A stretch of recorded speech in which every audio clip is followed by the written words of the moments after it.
So I have started recording.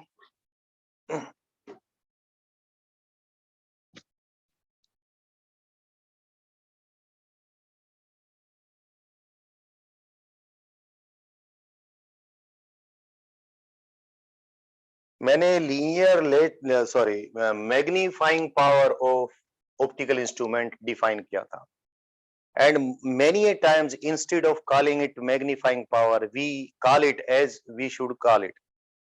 हमें क्या बोलना चाहिए इसको? Angular magnification. तो तकरीबन तो बार हम एंगुलर मैग्निफिकेशन ही बोलते हैं, बट मैग्नीफाइंग पावर भी बोलते हैं।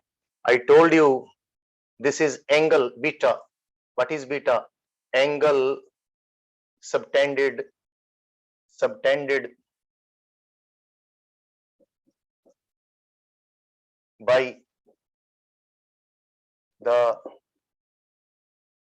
the final image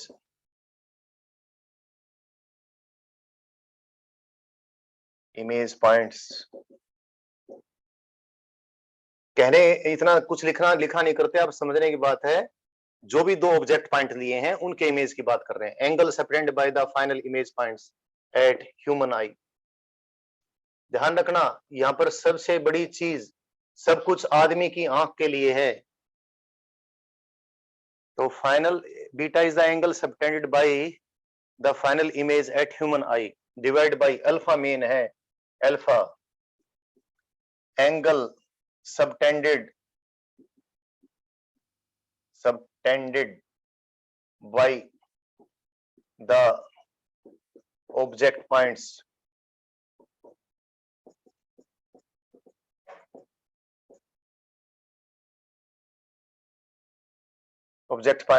at human eye when the object is at D or away। Short में लिख दिया, एट डी माने लीस्ट डिस्टेंस ऑफ डिस्ट्रीब्यूशन या उससे परे। तो बस एक छोटी सी बात, टेलीस्कोप वाले केस में तुम ऑलरेडी बहुत दूर की चीज को देखते हैं, तो जहां कहीं भी ऑब्जेक्ट है वहीं से ऑब्जेक्ट पॉइंट्स जो एंगल बनाएंगे, नमस्कार, वही अल्फा है। सारी दिक्कत माइक्रोस्कोप वाले केस में है। माइक्रोस्कोप के ट्यूब की लंबाई लगभग, अच्छा मैं माइक्रोस्कोप कर रहा हूं जो हम बहुत अच्छे लेवल पे यूज करते हैं, कंपाउंड माइक्रोस्कोप, उसकी ट्यूब की लंबाई 18 सेंटीमीटर के आसपास होती है। आसपास बोला है मैंने, 18 सेंटीमीटर बहुतों की होती है, कुछ कम भी ज्यादा भी हो सकती है।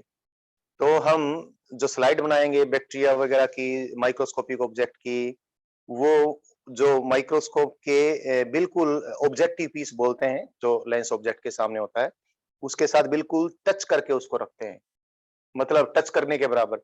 उसकी फोकल लेंथ कम होती है काफी, तो बस फोकल पॉइंट से थोड़ा सा बाहर, अभी बताऊंगा, समझाऊंगा। तो the distance between the object and I is lesser than 25 centimeters. So whatever alpha the object at its position where we have to put it in order to see that, जहां पर ऑब्जेक्ट रखा है वहां से वो object points आंख पे जो एंगल बनाएंगे उसको अल्फा थोड़ी मानेंगे। और कई तो माइक्रोस्कोप ऐसे होंगे जो सिंगल लेंस वाले होंगे। आपने घड़ी, आपने कभी घड़ी साज के पास जाना, जो घड़ियां संवारता है, आपके बस स्टैंड के पास बुक वाली मार्केट है, वहां पर एक दो वॉच रिपेयर करने वाले पहले बैठते थे रेवाड़ी में, अब कहाँ बैठते मुझे मालूम नहीं, बट कभी जाना वहां पर, कभी सेल वेल डलवाया हो तो आपको वहां जाना पड़ता है। तो वहां जाना, आप देखना, वो एक लेंस आंख में पहनते हैं, ऐसे सिंपल माइक्रोस्कोप होता है, और जिस घड़ी को ठीक करना होता है बिल्कुल ऐसे लगा देते हैं ऐसे।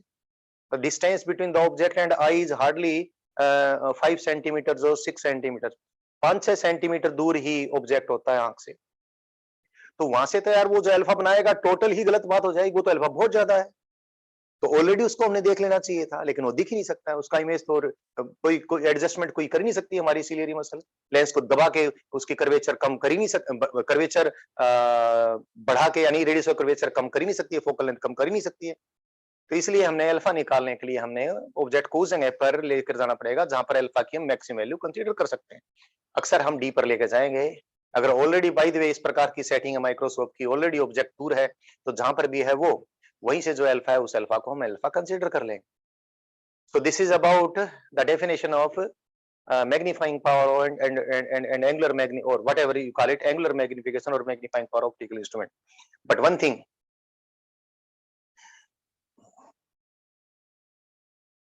I think everything is going on, recording है, चल रही है, मैंने कर दी थी। चलो आपने पहले लिखा होगा भाई, जैसे कोऑर्डिनेट्स की साइन कन्वेंशन होती है, ऐसे ही आप ट्रिग्नोमेट्री पढ़े हो, हमने एक रोटेटिंग लाइन ली थी, रेफरेंस लाइन से एंटी क्लॉकवाइज रोटेट करते हुए एंगल्स को हमने पॉजिटिव लिया था, और यही लाइन यदि क्लॉकवाइज रोटेट करे तो एंगल हमने नेगेटिव लिया था, आपको याद होगा। तो ये तो हमने first quadrant, second quadrant, third quadrant, fourth quadrant में एंगल्स के साथ जो टी रेशियोज हैं, कौन सी पॉजिटिव है कौन सी नेगेटिव, सारा कुछ कहा था। तो भैया अब तो ऐसा होगा बहुत बार, कोई रे तो एक्सिस से ऊपर होगी, एक्सिस से रे की तरफ जाए, सपोज ये एक्सिस है और कोई रे ऐसी है, तो ये रे, ये जो एंगल बनाई, ये डायग्राम आएंगे आपको पता चलेगा। तो एक्सिस को इस रे से मिलाने के लिए ऐसे घुमाना पड़ेगा, और कोई रे बाय द वे नीचे है तो एक्सिस को इससे मिलाने के लिए ऐसे घुमाना पड़ेगा, या यूं कह लीजिए ये रे एक्सिस से इस प्रकार से। तो अगर एक डायरेक्शन में रोटेशन पॉजिटिव लोगे तो उससे अपोजिट डायरेक्शन में रोटेशन को नेगेटिव लोगे। अभी मैं एक्चुअल रे डायग्राम बनाऊंगा तो आपको पता चल जाएगा। तो in order to see which angle we should take positive and which angle we should take negative, क्योंकि एंगल्स के बीच एंगल्स की रेशो के साथ मैग्नीफाइंग पावर निकलेंगी, तो एंगल्स की भी साइन कन्वेंशन हमें लेनी पड़ेगी, जो ऑलरेडी हमें मालूम है। क्लॉकवाइज एंटी क्लॉकवाइज में एक को पॉजिटिव ले लें, एक को नेगेटिव ले लें। जरूरी नहीं आप एंटी क्लॉकवाइज को पॉजिटिव लें और क्लॉकवाइज को नेगेटिव लें, आपकी मर्जी है। तो प्रिंसिपल एक्सिस को आप घुमाएं रे से मिलाने के लिए, तो रे से मिलाने के लिए अगर प्रिंसिपल एक्सिस को क्लॉकवाइज घुमाना पड़ता है, यदि आप क्लॉकवाइज रोटेशन को पॉजिटिव लेते हो, तो यदि किसी रे से प्रिंसिपल एक्सिस को मिलाने के लिए एंटी क्लॉकवाइज घुमाना पड़ता है, तो उस एंगल को फिर आप नेगेटिव ले लेना। या उल्टी बात भी, किसी रे के साथ मिलाने के लिए प्रिंसिपल एक्सिस को यदि एंटी क्लॉकवाइज घुमाना पड़ता है और एंटी क्लॉकवाइज रोटेशन को आप पॉजिटिव लेते हो, तो अगर कोई दूसरी रे के साथ मिलाने के लिए प्रिंसिपल एक्सिस को क्लॉकवाइज घुमाना पड़ता है, तो आप क्लॉकवाइज रोटेशन को नेगेटिव ले लेना। तो इस प्रकार से फिर एंगल्स की साइन कन्वेंशन भी आप लेकर चलेंगे। बच्चों यहाँ पर सबसे बड़ी बात है, सबसे बड़ी बात बोलूं या बकवास बोलूं, आपकी एनसीईआरटी। आपकी एनसीईआरटी ने एंगल्स का साइन कन्वेंशन कंसीडर ही नहीं कर रखा, और मैग्निफिकेशन के फॉर्मूले बना रखे हैं, और वो गलत हो जाते हैं, सारे ही गलत हो जाते हैं। I am sorry. हालांकि आपको आंसर लिखना पड़ेगा। अब क्या बोल सकता हूँ, मैं दोनों बातें बता दूंगा भाई, अगर ऐसा है तो ऐसे ही कर देना, ऐसा है तो ऐसे कर देना। बट अच्छी बात है कि 12th लेवल पे, अदरवाइज फिर मुझे मोटी मोटी ऑप्टिक्स की किताबें आपको दिखानी पड़ती। And I am very happy to say one thing, that शुक्र है कि एचसीवी है। एचसीवी ने एंगल्स की साइन कन्वेंशन लेकर ही मैग्नीफाइंग पावर के सारे फॉर्मूले ड्राइव करवा रखे हैं। तो एचसीवी के फॉर्मूलों में और मेरे नोट्स के फॉर्मूलों में, और भाई कोई भी इंटरनेशनल बुक है ऑप्टिक्स की, वो तो फॉर्मूले मिलेंगे सेम, जैसे Jenkins and White, optics by Jenkins and White, the authority on optics. या फिर इंडियन बुक है एक, principle of optics by B for Bombay, B K Mathur. तो दोनों ही किताबें ऑप्टिक्स की पूरे वर्ल्ड फेमस किताबें हैं। उनमें जो फॉर्मूले हैं वही फॉर्मूले मैंने ड्राइव करके अपने नोट्स में डाल रखे हैं। अच्छी बात है कि एचसी वर्मा ने भी वही फॉर्मूले डाल रखे हैं।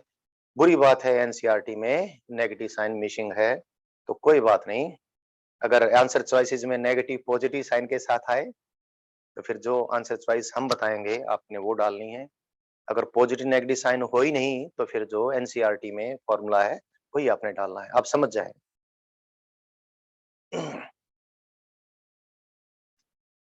तो सबसे पहले बच्चों हम पढ़ेंगे simple microscope. One other thing, although I have stated the words but didn't emphasize, I think, कोई भी ऑप्टिकल इंस्ट्रूमेंट आंख की तरह दो एडजस्टमेंट में होता है। One adjustment is called normal adjustment, means we look at infinity.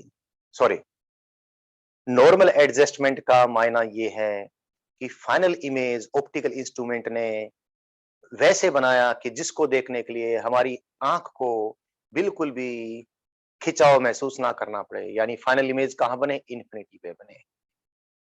तो ऑप्टिकल इंस्ट्रूमेंट यदि आंख को फाइनल इमेज इन्फिनिटी पर बनाकर दिखाता है तो आंख बिल्कुल रिलैक्स तरीके से उस इमेज को देखती है, तो हम कहेंगे ऑप्टिकल इंस्ट्रूमेंट नॉर्मल एडजस्टमेंट में है। नॉर्मल एडजस्टमेंट के अलावा और कोई भी एडजस्टमेंट हो, फिर अक्सर दो एक्सट्रीम एडजस्टमेंट में हम मैग्नीफाइंग पावर के स्पेशल केस बनाकर जनरल फॉर्मूला तो बनाएंगे ही, दो स्पेशल केसेस में डिस्कस करेंगे। एक, the optical instrument is in normal adjustment, दो when the final image is from that least distance of distinct vision. ये ध्यान रखें, कई बार बच्चा जल्दी में क्वेश्चन की स्टेटमेंट को ओवरलुक कर देता है। क्वेश्चन में लिखा है the value of the magnifying power और angular magnification in normal adjustment, और बच्चा नॉर्मल एडजस्टमेंट वर्ड पढ़ता ही नहीं, जो जनरल फार्मूला है उसको ही यूज कर लेता है। ना ना ना करना, नॉर्मल एडजस्टमेंट का फार्मूला है तो वही यूज करना, और अभी आपको बता ही दूंगा। तो एक बात बतानी थी, हर ऑप्टिकल इंस्ट्रूमेंट को नॉर्मल एडजस्टमेंट, बहुत बार तो नॉर्मल एडजस्टमेंट वाले मैग्नीफाइंग पावर का हम अलग से डेरिवेशन ही करेंगे। जो जनरल डेरिवेशन आएगा उससे भी हो सकता है, बट अलग डेरिवेशन उसका करके देखना चाहिए, वो करवाऊंगा मैं, सारे करवाना शुरू कर रहा हूं। तो सबसे पहले simple microscope, you all have seen simple microscope, you all might have used, no I should not, you all may have used, शायद आपने वो यूज किया हो। तो मुझे कोई बताए बच्चा, सिंपल माइक्रोस्कोप क्या होता होगा? देखा तो सबने, थोड़ी देर पहले एक एग्जाम्पल भी दिया था मैंने, उन लोगों को यूज करते हुए देखा आपने, और भाई हिंदी फिल्मों में या टीवी सीरियल में तो आपने खूब देखा है। हाँ बिल्कुल, लक्ष्य जांगड़ास, ये सिंगल मैग्नीफाइंग लेंस, शिवम बिल्कुल ठीक, ये सिंगल कन्वेक्स लेंस। युक्ति non medical, single convex lens, बिल्कुल ठीक। A single convex lens of short focal length is simple microscope, इसको मैग्नीफाइंग ग्लास भी बोलते हैं।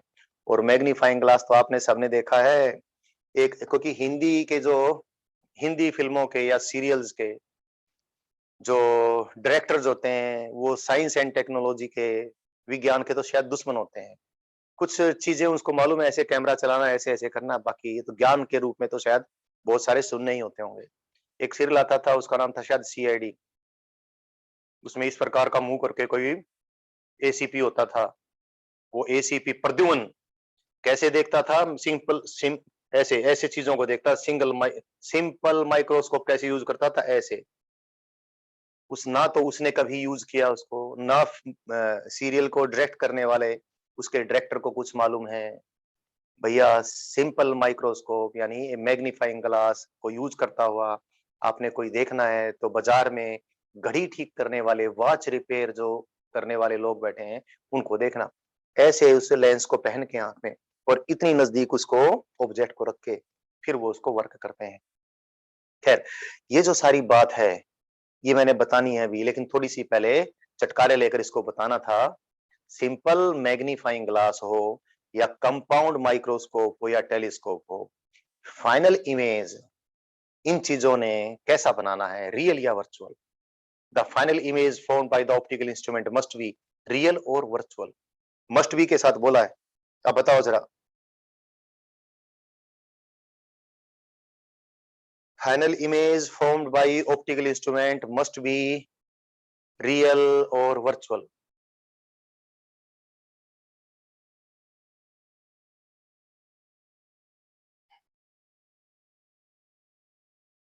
युक्ति मेडिकल, शिवम मेडिकल, युक्ति नॉन मेडिकल।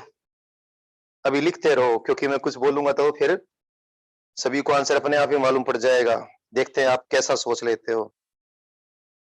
खुशी, खुशी, अनु, भूपेश, तनु,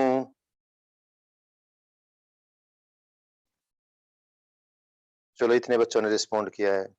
तनु यू आर लक्ष्य जांगड़ा इज टाइपिंग। ओके लक्ष्य इट इज। अच्छा मुझे ये बताओ आप लोगों ने बहुतों ने अब जो जिन्होंने ठीक लिखा उनका नाम ले देता हूँ। तनु आपने ठीक लिखा है, अनु आपने ठीक लिखा है, भूपेश आपने ठीक लिखा है, नॉन मेडिकल युक्ति ठीक लिखा है, बाकी सबने ठीक नहीं लिखा है। बच्चों फाइनल इमेज पहले ही भैया पहले ही तो दूरी का चक्कर है। फाइनल इमेज सपोज रियल बना दिया तो एक पॉइंट ये था और एक पॉइंट इनका रियल इमेज बनाया है और रियल इमेज फाइनल जो भी था हमारे उसने फाइनल इमेज ये बनाया 2 पॉइंटों का और रियल इमेज है ये। तो ये जो भी एंगल एक तो आंख हम यहीं पर रखते और यहीं से जो एंगल आंख पे बनता वो देखते। एक इसको देखने के लिए भी यहां से कितनी दूर लेकर जाएंगे 25 सेंटीमीटर दूर लेकर जाएंगे और फिर एंगल बनेगा यार, फिर एंगल का सत्यानाश हो जाएगा। फाइनल इमेज अगर रियल बनेगा तो यकीन माने वो इमेज हमें दिखेगा ही नहीं। आप ये क्यों नहीं सोचते ऑब्जेक्ट से आने वाली प्रकाश की किरणें अति अक्षीण हैं और एंगल पहले से ही काफी कम कम है। रियल इमेज बनेगा कहां तो बनेगा और कहां जाकर उसको देखोगे। ऑप्टिकल इंस्ट्रूमेंट है यहाँ पर, उसने इमेज बनाया यहाँ, ऑप्टिकल इंस्ट्रूमेंट खत्म हो गया यहाँ पर, उसने इमेज बनाया यहाँ। सपोज ये दूरी ही 50 सेंटीमीटर है, यहाँ से 25 सेंटीमीटर और पीछे गए पकड़ में ही नहीं आएगा। कल तो एक खाली एक नीडल, कल परसों तो एक नीडल का इमेज बनाया था मैंने फिजिक्स लैब में। वही बच्चों को दिखाने के लिए मुझे इसको लाइव उसके इमेज के ऊपर मुझे चुटकी बजानी पड़ती थी। ऑब्जेक्ट के ऊपर चुटकी बजाता था, फिर बच्चों को इमेज पहचान में आता था, लाइव बन जाता था फिर। भैया इमेज देखना इतना आसान नहीं होता, रियल इमेज को देखना बहुत मुश्किल है। कॉन्ट्रास्ट भी डाई आउट हो जाएगा और यहाँ तो चक्कर ही अल्फा बीटा का है। अब जितना दूर जाकर देखोगे वही एंगल फिर रिड्यूस हो जाएगा, फायदा ही क्या हुआ। तो फाइनल इमेज कैसा बनेगा? वर्चुअल, जिससे जहां ऑप्टिकल इंस्ट्रूमेंट खत्म हुआ बस उनके उसके बिल्कुल साथ ही अपनी और जो एक और बात जो बहुत इंपॉर्टेंट है, फाइनल इमेज रियल बन गया। रियल इमेज आपको देखना है, देखने के लिए क्या करना पड़ेगा? रेज के बिल्कुल सामने आना पड़ेगा। अक्सर रेज के बिल्कुल सामने आप हो ही नहीं पाते हो, या तो इधर हो जाते हो या इधर हो जाते हो। थोड़ा सा आंख मुंडी घुमाने से ही सारी रेज प्यूपिल में घुसने के बजाय नाक में घुसती है। आप समझो, या प्यूपिल में घुसने के बजाय कान में घुसती है। प्यूपिल में नहीं घुसेगी तो कैसे दिखेगी चीजें आपको? तो हम ऑप्टिकल इंस्ट्रूमेंट के साथ बिल्कुल यूं आंख को टच करते हैं जिससे कि रेज हमारी प्यूपिल के अलावा और कहीं नहीं घुसे, सीधी आंख में ही घुसे। इसका मतलब फाइनल इमेज कहां बनना चाहिए? यहां से कम पीछे, इससे पीछे 25 सेंटीमीटर, यानी फाइनल इमेज जो बने वहां से डाइवर्जिंग रेज सीधी आंख में आए। यानी फाइनल इमेज कैसा होना चाहिए? वर्चुअल होना चाहिए भाई। तो रियल के चक्कर में तो आप ना रहो यार बच्चों। रियल आपको सुनने में अच्छा लगता है, देखने में अच्छा नहीं होता है। तो वर्चुअल इमेज ही हमने देखना है। समझ गए? ये बात तो बहुत जरूरी थी। और ये छोटी-छोटी बातें जो लिखी हुई नहीं होती हैं लेकिन समझने के लिए मुझे लगता है सबसे ज्यादा जरूरी चीजें हैं। ठीक है? तो आंख तो बिल्कुल ऑप्टिकल इंस्ट्रूमेंट के साथ टच करके ही रखेंगे हम। और फिर हमने मैग्निफिकेशन, उसने जो जादू करना है वो देख लेना है। तो फर्स्ट आई टीच यू जो बातें ऑप्टिकल इंस्ट्रूमेंट, यकीन मानो बच्चों सारे ऑप्टिकल इंस्ट्रूमेंट में आपको खत्म कर डेढ़ पेड़ कर लिया था और अब तक सारे खत्म कर देता यदि मैं ये सारी चीजें जो अक्सर लिखी हुई नहीं होती वो नहीं बताता। तो बट कितना समझ में आता, कितना इंटरेस्टिंग लगता, वो फिर आप जानते। तो सारी चीज क्लियर हो गई है। अब तो सिर्फ रे डायग्राम है, छोटा सा एंगल्स की कुछ ट्रायंगल बननी और रेशियोज लेनी और कुछ नहीं है। Simple microscope. Simple microscope consists of a single magnifying glass that is a single convex lens of short focal length. काफी कम फोकल लेंथ का एक कन्वेक्स लेंस है। और रे डायग्राम बनाने में थोड़ी सी हमेशा, अरे ऑप्टिकल इंस्ट्रूमेंट्स के रे डायग्राम तो बहुत प्रयास करके ही बनाए जाते हैं, वैसे ही रे डायग्राम मुश्किल होते हैं। देखने में लगेगा यार सीधी लाइनें तो ही हैं, लेकिन ना, तो थोड़ा दिक्कत है। अभी हम फाइनल इमेज कहां बनाएंगे उसके हिसाब से रे डायग्राम बनाएंगे। First simple microscope in normal adjustment में लूंगा, normal adjustment. Simple microscope in normal adjustment की मैग्नीफाइंग पावर मैं निकाल के दिखाऊंगा। फिर सिंपल माइक्रोस्कोप लूंगा when the final image is formed at least distance of distinct vision. तो नॉर्मल एडजस्टमेंट वाली बात कर रहा हूं। ऑब्जेक्ट रखा हमने भाई, कैसा इमेज बनाना है, वर्चुअल। तो ऑब्जेक्ट कहां रखना पड़ेगा, ऑप्टिकल सेंटर और फोकल पॉइंट के बीच में कहीं। अभी मैं फोकल पॉइंट मार्क आउट नहीं कर रहा हूं क्योंकि रे डायग्राम बनाने में दिक्कत होगी मेरे को। ये ऑब्जेक्ट है, ये ऑब्जेक्ट की पैर, ये ऑब्जेक्ट का सिर, यानी ऑब्जेक्ट के एक्सट्रीम पॉइंट्स होंगे। इसका तो एक्सिस पे बनेगा, इस सिर्फ इसका इमेज बना लो। और रे डायग्राम मैं कैसे बना रहा हूं वो चतुराई आपने ठीक से देखनी है। दूसरी रे मैंने ये ली, तो यहां जो लिख रखा है ना, इन नॉर्मल एडजस्टमेंट, यानी फाइनल इमेज कहां बनेगा, इन्फिनिटी पे। तो ये रे जब रिफ्रैक्ट होकर जाएगी तो इसके पैरेलल जाएगी। पहले ही फोकस वोकस ना छाप ले, नहीं तो आप रे डायग्राम बना नहीं पाओगे। मैंने फोकस नहीं ड्रा किया है, फोकल पॉइंट यहां नहीं लिखा है, नहीं तो रे डायग्राम नहीं ड्रा कर पाता। अब मैं फाइनल रे इसके पैरेलल ले लूंगा, तो इसके पैरेलल में फाइनल रे लूंगा। और स्केल हो तो वापिस उल्टी बढ़ाना बहुत आसान हो जाता है, और स्केल ना हो तो बहुत मुश्किल भी हो जाता है। ये yes, this is one, the two rays are these, these are the final rays। तो ये जहां पर एक्सिस पे काटेगी उसको फोकस लिख दोगे भाई, अदरवाइज फोकस लिखते दिक्कत हो जाती। तो ये रे कहां पर, इन्फिनिटी पे जाकर आपस में मिलेंगी। एंड ये डायग्राम बनाना फिर मेरे लिए दिक्कत हो जाती है, शायद बच्चों आप समझ गए होंगे। अब मैं क्या करूं, क्योंकि सीधी लाइन ड्रा करना बहुत मुश्किल होगा पीछे बढ़ाकर इस चिकने बोर्ड पे, तो मैं, क्योंकि मेरे पास स्केल नहीं है बच्चों, तो उसके कारण से मेरे को बहुत दिखते हैं। ये बन गई लगभग, फिर घूम गई ये, और ये भी अब मैं ड्रा कर दूंगा यहां से पीछे से लेकर आते हुए। नेवर ट्राई मेकिंग रे diagram without the help of scale in your exam.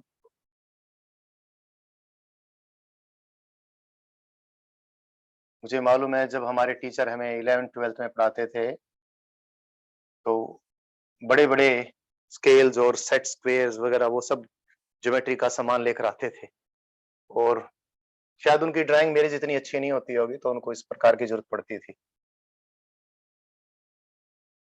तो ये फाइनल रेज हैं, ये फोकस है। अब डायग्राम बनाने के लिए भैया आंख यहाँ दिखा दी, रियल में आंख कहाँ लगाते हैं, यही हम टच कर देते हैं। तो ये ऑब्जेक्ट था बच्चों। अब दो तीन बातें मैं आपसे पूछूंगा, ऑब्जेक्ट का नाम रख देता हूँ, B for bottom, A for ऊपर वाली जगह। तो भाई अपेक्स कह लीजिए, A for apex, B for bottom, A भी ऑब्जेक्ट मैंने रखा है। ठीक, फाइनल इमेज कहाँ बनेगा, नॉर्मल एडजस्टमेंट में मिटा देता हूं, मैंने बता तो दिया ही है। फाइनल इमेज बनेगा इन्फिनिटी पे, जेब बात।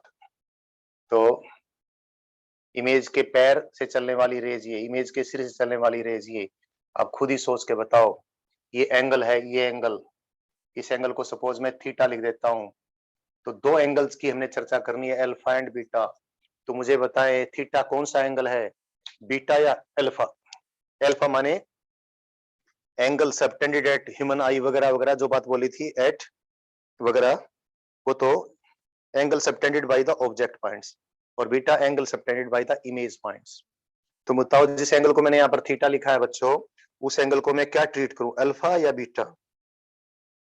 जल्दी जल्दी जल्दी जल्दी जल्दी जल्दी जल्दी आ जाए एक जवाब।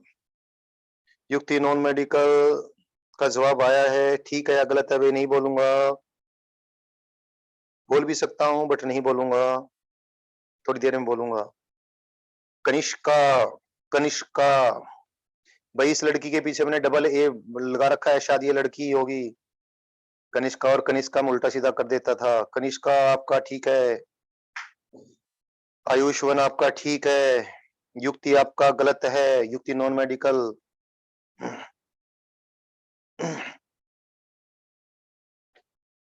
क्यों गलत है, अभी कल से तो यही तो लेक्चर चल रहा है, मेरी सारी रेस टेढ़ी होगी बच्चों।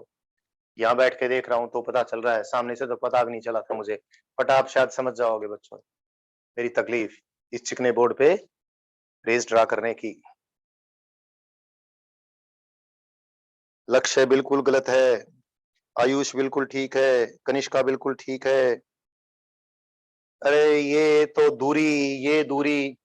Listen one thing, because I, हालांकि डायग्राम बनाने के लिए मैंने आई यहां पर दिखाई है, लेकिन आंख को बिल्कुल लेंस के साथ सटा के या उससे थोड़ा सा ही कंफर्ट के हिसाब से थोड़ा सा पलक वलक भी देखनी है और थोड़ा थोड़ा सा ही दूर बेशक से रखें। So whatever the angle is subtended by the image at lens, the same will be taken to be subtended at eye.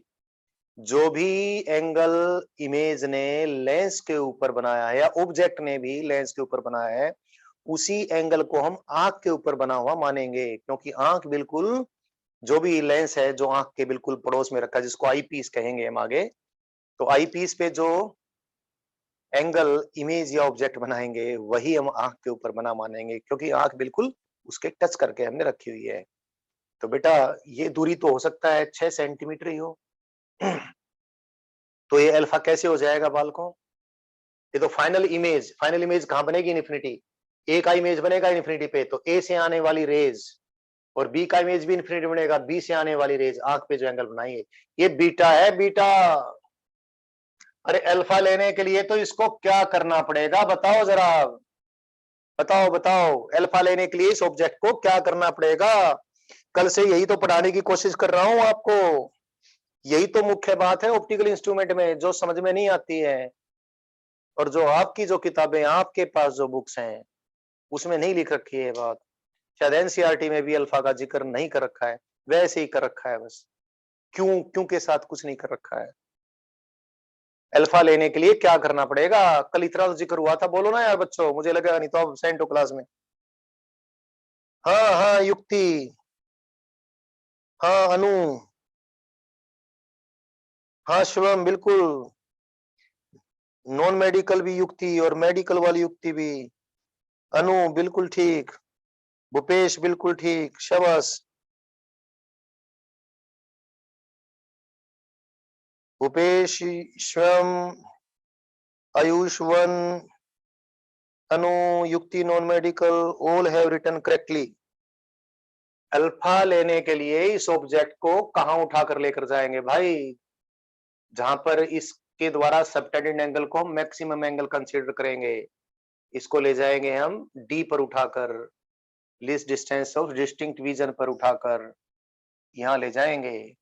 फिर ये जो एंगल बनाएगा, इसको चलो बी नोट ए नोट बोल देता हूं मैं, ये जो एंगल बनाएगा ना, ये एंगल दिस सो स्मॉल, इसको अल्फा कंसीडर करेंगे।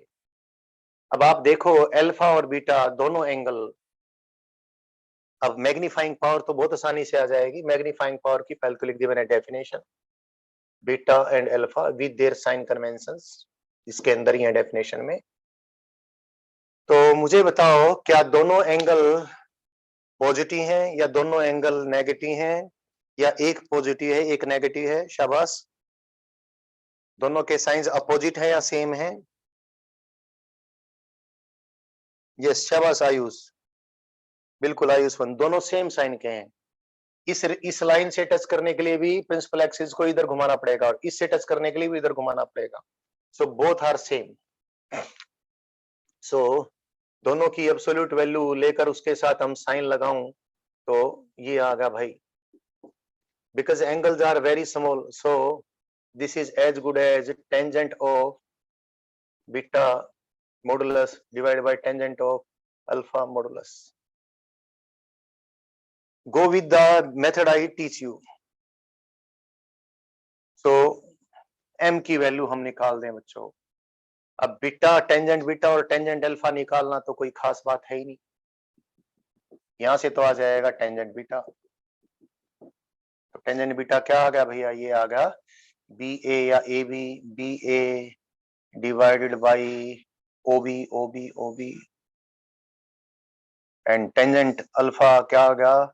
ये आ गया B A divide by O B naught B naught A naught. Yes, एक ही बात है, ये कट कुटा कर ये क्या आ जाएगा? M is O B naught divide by, because the final image is formed at infinity, so B is as good as focal point. This is first focal point, F1 कह लीजिए, ये F2 है. So OB नोट, ये OB note divided by क्या आ जाएगा, OB. अब ये जो डिस्टेंसेस उनको साइन कन्वेंशन के साथ पुट कर दीजिए कोऑर्डिनेट्स को. OB नोट क्या है, OB note it is minus D. D stands for 25 centimeter. And what is OB? OB is minus F. So magnifying power of simple microscope in normal adjustment is D divided by F. I think you might have got it. आपने देख लिया है, आपने समझ लिया है.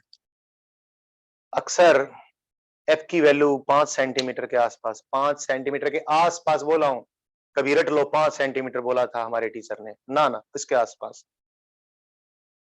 तो 5 centimetre के आसपास है तो सिंगल शॉट में जो मैग्निफिकेशन है 5-6 गुना ही होता है, ज्यादा नहीं होता है. और भैया 5-6 गुना एंगल कहने को ज्यादा नहीं होता है, लेकिन काफी ज्यादा हो जाता है. 5-6 गुना कर मैग्नीफाइंग पावर को अक्सर हम ऐसे लिखते हैं, ऐसे 5 इंटू, यानी 5 टाइम्स. तो 5 टाइम्स के आसपास, 4 टाइम्स के आसपास, 6 टाइम्स के आसपास ही simple magnifying glass magnification produce कर सकता है. बहुत ज्यादा नहीं होती है ये, बट कुछ बेसिक कामों के लिए, जैसे फिंगरप्रिंट एक्सपर्ट इसको यूज करके थोड़ा बहुत फिंगरप्रिंट्स देख लेगा. इसको यूज करके हम कुछ चीजें, कुछ रीडिंग है लैब के अंदर आपको दिखाएंगे, सचमुच दिखाऊंगा, वो हम देख लेंगे. इसको यूज करके वॉच रिपेयर करने वाला आदमी वॉच के छोटे छोटे सॉरी स्क्रूज वगैरह को, एक बार मुझे बात समझाना पड़ेगा, थोड़ा मैग्नीफाई करके, थोड़ा सा मैग्नीफाई करके देख लेगा, अंदाजा हो जाएगा उसको.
और बच्चों, तो लेकिन ये बहुत ज्यादा नहीं है.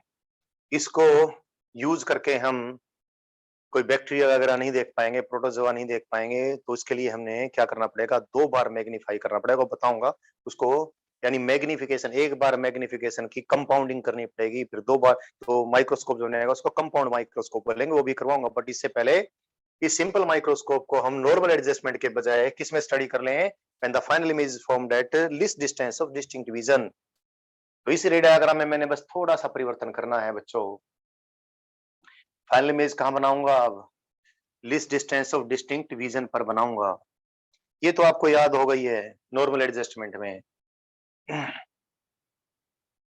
तो बस कुछ नहीं करना, मैंने इसी में थोड़ा सा चालाकी कर देनी है. जो रेज बनेंगी, रेज आएंगी, चलो कुछ मिटा के कर देता हूँ. इतना मिटेगा तो थोड़ा सा और मिट जाएगा, तो क्या फर्क पड़ेगा.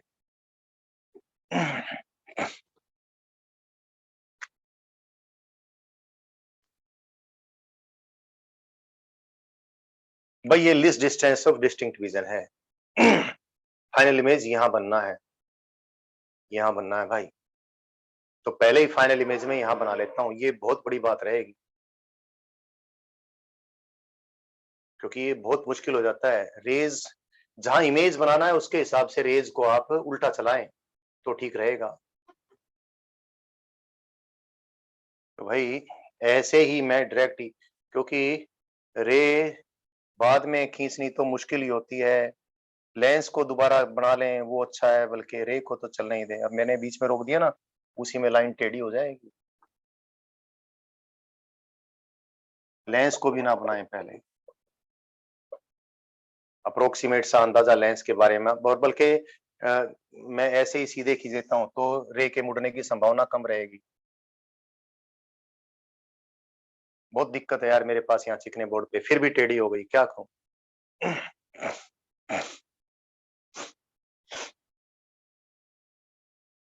यहाँ पर लेंस मैं बना दूंगा, यहाँ पे बना दूंगा लेंस। अच्छा एक्सिस पे यहाँ काट रहे तो लेंस तो मुझे यही बनाना पड़ेगा।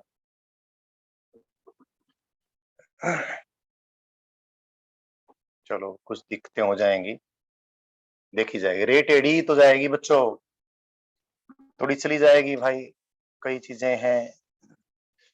थोड़ी दिक्कत तो रे डायग्राम में होती है, मैंने गलत किया उसको मिटा दिया।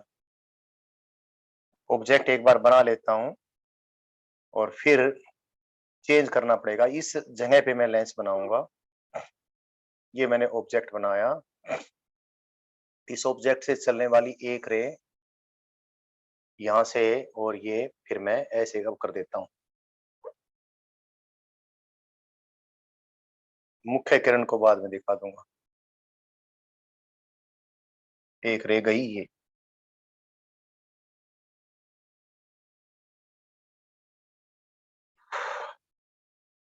अब ये दिक्कत ये होगी, इसको मिटा दूंगा कोई बात नहीं। मैं ये फोकल पॉइंट है तो मुझे इससे कुछ नजदीक दिखाना पड़ेगा, यहाँ पर दिखा देता हूँ। और एक दूसरी रे मुख्य किरण, भाई ये मुझे थोड़ा सा घुमानी पड़ी है, ये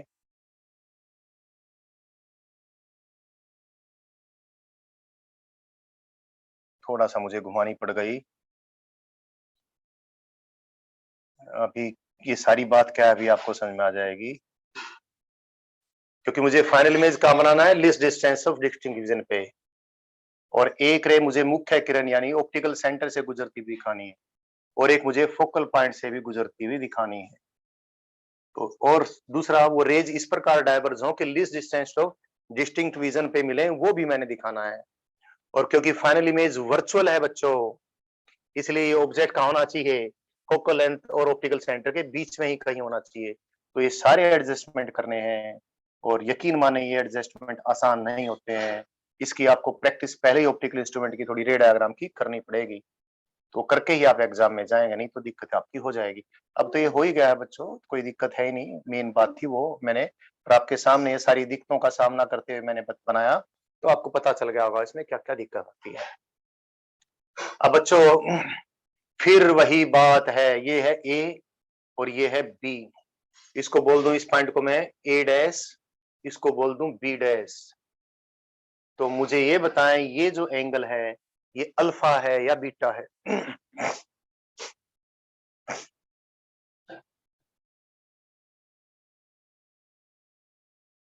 शाबाश आयुष, आयुष वन। तो मेरे ख्याल से टाइम इज रनिंग आउट, तो ज्यादा पूछने के बजाय मैं लिख देता हूँ दिस इज बीटा। तो अल्फा लेने के लिए इसको कहाँ करना पड़ेगा, list distance of distinct vision पर लेकर जाना पड़ेगा। तो अल्फा लेने के लिए इसको मैं यहाँ पर लेकर आ गया, इसको मैं बी कहा था वैसे ही बोलूं जैसे बोलता रहा हूँ, बी, बी डैश, ए, कुछ भी ऐसा कुछ जरूरी नहीं है, आपकी मर्जी कैसे कर लीजिए। ए डैश, ये इतना ही बड़ा मैंने लिया, इसको ए नोट बोल देता हूँ। तो ये एंगल हो गया अब अल्फा, बाकी कुछ नहीं है यार, एक रे डायग्राम बनाकर दिखाना था मैंने। रे डायग्राम थोड़ा सा चेंज हो जाता है, उसमें एक बार टीचर आपके सामने ड्रा करके दिखाता है तो आपको पता चल जाता है कि रे डायग्राम कैसे बनता है। इस पॉइंट को मैं ओ बोल दूं, optical centre of the lens. Definition वो आपके सामने है, दोनों एंगल पॉजिटिव हैं, बस खाली अब आपने टेंजेंट बीटा और टेंजेंट अल्फा निकाल के वैल्यू पुट कर देनी है। टेंजेंट बीटा की वैल्यू आप पुट करेंगे, इस ट्रायंगल से पुट कर दे टेंजेंट बीटा की वैल्यू। ये ट्रायंगल क्या है? This is B A divide by O B. दोनों तरीकों से कर सकते हो, इस तरीके से भी, दूसरे तरीके से भी। अब तो चलो मैंने इसी तरीके शुरू कर दिया, ऐसे कर देता हूं। और दूसरा B dash A naught divide by O B dash. So whichever, there are many ways. Choose any one. You will always get good thing. So what we will get then? This is, इससे तो ये cut जाएगा, OB dash divide by OB.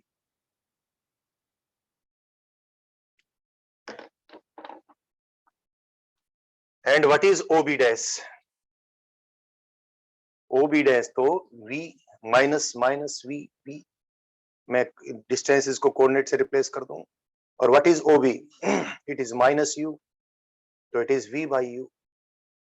तो magnifying power of simple microscope is equal to is lateral linear lateral magnification। ये भी एक प्रश्न है और उसका उत्तर भी है। नोट्स में ये बात मैंने इस ढंग से लिख रखी है, नहीं लिख रखी मुझे ध्यान नहीं, अगर नहीं लिख रखी हो तो एक लाइन लगा लेना।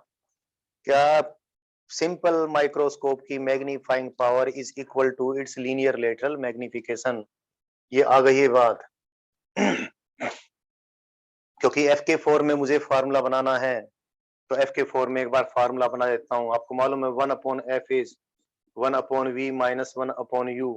मुझे v बाई u चाहिए, और मुझे v बाई u चाहने में फाइनल मुझे क्या मालूम है? v मालूम है, d मालूम है मुझे, v d पर बन रहा है, यानी मुझे u नहीं चाहिए।